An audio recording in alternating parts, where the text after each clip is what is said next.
नमस्कार फ्रेंड्स, आपका स्वागत है मेरे यूट्यूब चैनल एलएस एकेडमी में। दोस्तों, अगर आप चैनल पर नए हैं तो उस मेरे इस चैनल को सब्सक्राइब करना ना भूलें। और फ्रेंड्स, अब से पहले मैं 5000 क्वेश्चन करा चुका हूँ और नई सीरीज एक 5000 क्वेश्चन की करा रहा हूँ, जिसका आज 15वां भाग आप लोगों के लिए लेकर के आया हूँ।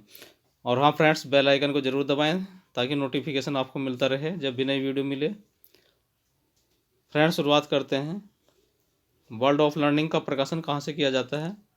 तो लंदन से प्रकाशन किया जाता है। BNB का प्रकाशन कौन करता है? तो दोस्तों, ब्रिटिश लाइब्रेरी करती है। कंप्यूटर एक स्वचालित इलेक्ट्रॉनिक मशीन है जिसका उपयोग किया जाता है गणितीय एवं तार्किक कार्यों के लिए। कंप्यूटर शब्द की उत्पत्ति किस भाषा के शब्द से हुई है? तो दोस्तों, ये कंप्यूटर या कंप्यूट शब्द से हुई है। कंप्यूटर शब्द का शाब्दिक अर्थ होता है गणना करना। कंप्यूटर का सबसे प्राचीन रूप माना जाता है दोस्तों अबेकस को।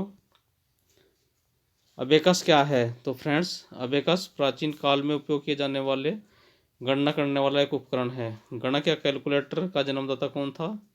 पास्कल इसके जन्मदाता थे।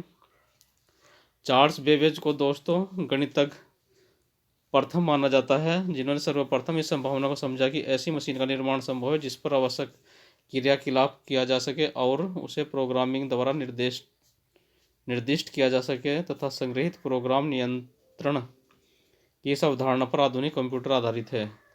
चार्ल्स बेबेज, इसका ऑप्शन सही है। आधुनिक कंप्यूटर विज्ञान का जन्मदाता माना जाता है चार्ल्स बेबेज को। प्रथम इलेक्ट्रॉनिक कंप्यूटर का नाम है इनिएक। इनिएक का फुल फॉर्म है electronic numerical integrated and calculator, जिसके निर्माण का श्रेय JP एकर्ट और जॉन मार्कले को है। सर्वप्रथम कौन सा कंप्यूटर व्यावसायिक रूप से उपलब्ध हुआ था? तो दोस्तों, यह है UNIVAC, universal automatic computer. UNIVAC universal automatic computer first का निर्माण किसने किया था? 1951 में मार्कले और एकर्ट ने किया था। कंप्यूटर के विकास को कितनी पीढ़ियों में विभक्त किया जाता है? तो 5 पीढ़ियों में विभक्त किया गया है। वर्तमान में कंप्यूटर की कौन सी पीढ़ी चल रही है? तो दोस्तों, 5वीं। कंप्यूटर की प्रथम पीढ़ी में क्या प्रयोग किया गया था? निर्वात ट्यूब या वैक्यूम ट्यूब्स का प्रयोग किया गया था। कंप्यूटर के द्वितीय पीढ़ी में क्या प्रयोग किया गया था? तो दोस्तों, ट्रांजिस्टर्स का प्रयोग किया गया था। कंप्यूटर की तृतीय पीढ़ी में प्रयोग किया गया था दोस्तों IC इंटीग्रेटेड सर्किट का। और कंप्यूटर की चौथी पीढ़ी में किया गया था दोस्तों LSI लार्ज स्केल इंटीग्रेशन का। और प्रथम पीढ़ी के कंप्यूटर की भाषा थी मशीन लैंग्वेज।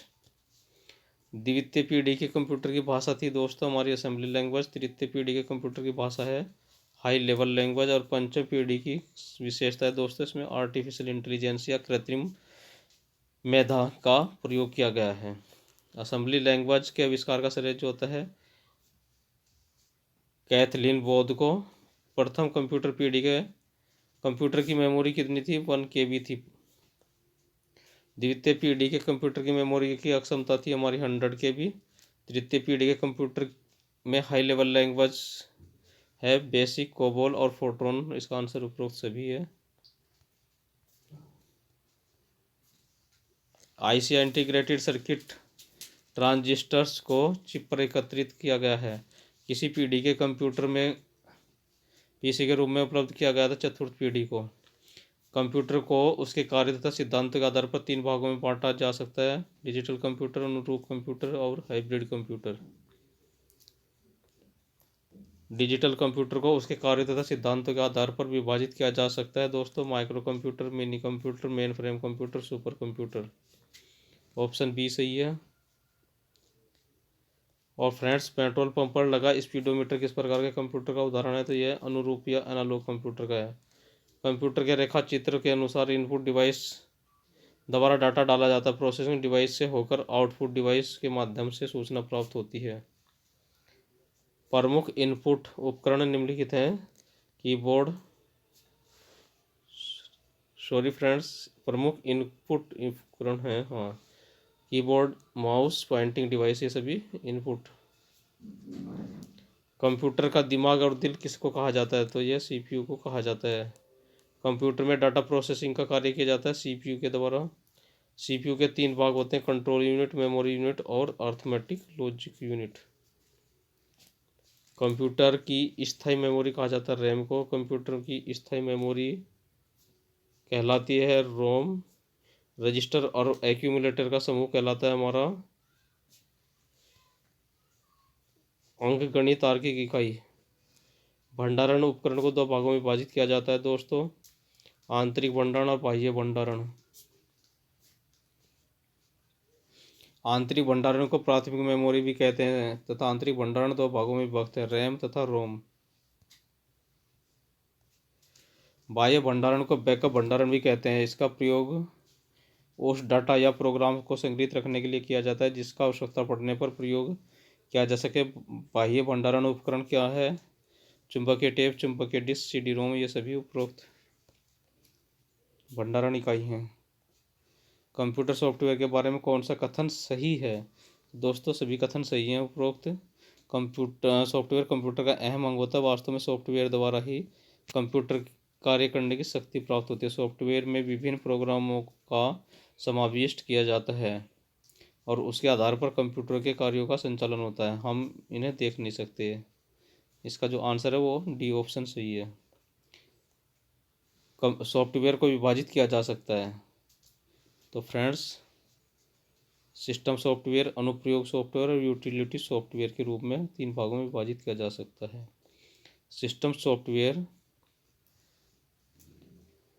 ऐसे प्रोग्रामों का समुच्चय जिसे अन्य प्रोग्रामों की कार्यशीलता नियंत्रण करने तथा हार्डवेयर के प्रभावी प्रोग्राम उपयोग करने के लिए तैयार किया जाता है। इसे कंप्यूटर का निर्माता कंपनी द्वारा उपलब्ध कराया जाता है। सिस्टम सॉफ्टवेयर के प्रकार होते हैं ऑपरेटिंग सिस्टम और language translator.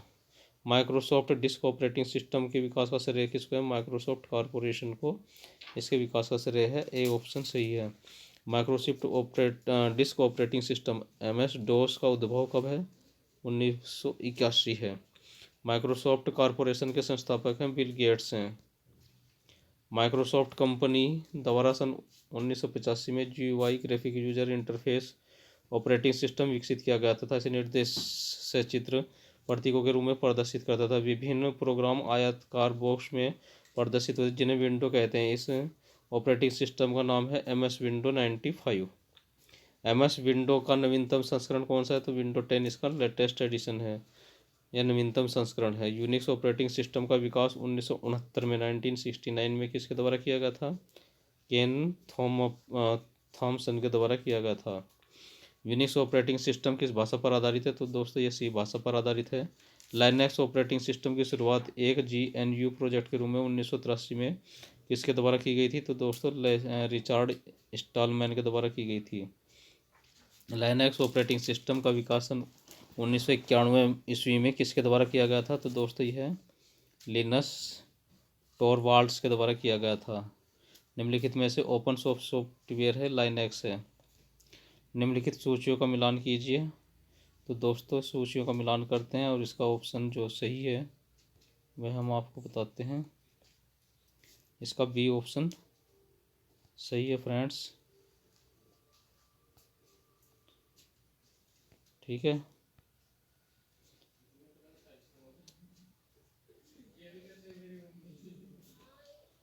Basic full form है beginners all purpose symbolic instruction code. यह किसका है दोस्तों? ये जेम थॉमसन का है। Fortran formula translation John Backus का है। COBOL common basic oriented language Jen Grace Murray Hafler का। और पास्कल है निकलस वर्थ का है। ठीक है फ्रेंड्स, सी भाषा के विकासकर्ता कौन है? डेनिस रीत्सी हैं। जावा भाषा के विकासकर्ता कौन है? जेम्स गोसलिंग है। प्रोलॉग प्रोग्रामिंग इन लॉजिक भाषा के विकासकर्ता कौन है? एलन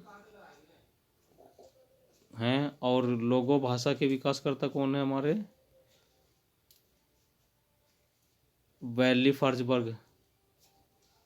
स्विचिंग प्रीफत से संबंधित निम्नलिखित में से कौन सा है? तो दोस्तों पैकेट स्विचिंग है।